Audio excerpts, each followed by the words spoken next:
Aujourd'hui,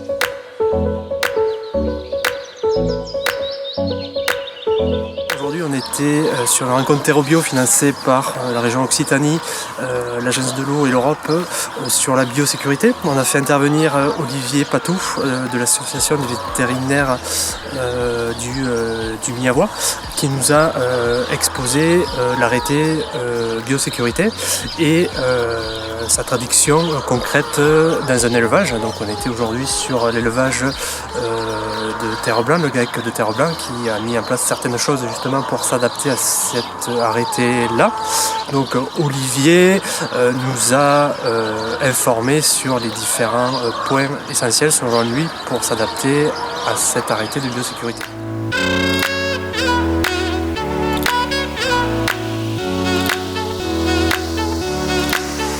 L'idée c'était d'essayer d'expliquer ou de commenter un petit peu l'arrêté de 2016 sur la biosécurité et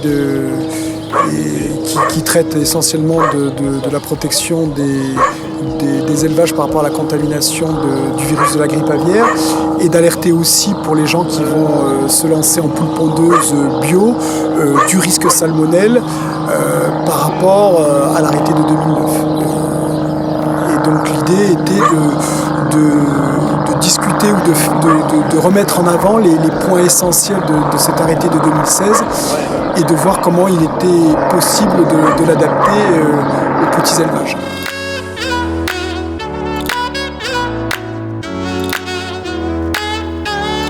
Quelle est la particularité du GAEC de Terreblanc par rapport aux mesures de biosécurité? Pourquoi ce GAEC? Disons que c'est vrai qu'au niveau de l'élevage des poules pondeuses, ils ont très bien progressé par rapport à l'équipement de leur élevage, par rapport aussi bien à leur bâtiment que la collecte des œufs, que l'alimentation. Et il y a même un centre de tri que beaucoup de personnes ont visité aujourd'hui. L'intérêt c'était de voir dans un élevage on va dire bien structuré comment on pouvait adapter et comment on pouvait mettre en place l'arrêté par la délimitation des zones, les zones publiques, les zones professionnelles, la zone d'élevage et de voir où c'est qu'on pouvait positionner le ou les sas, à voir comment elle va pouvoir discuter ça et comment elle va pouvoir le mettre en œuvre de façon la plus simple possible.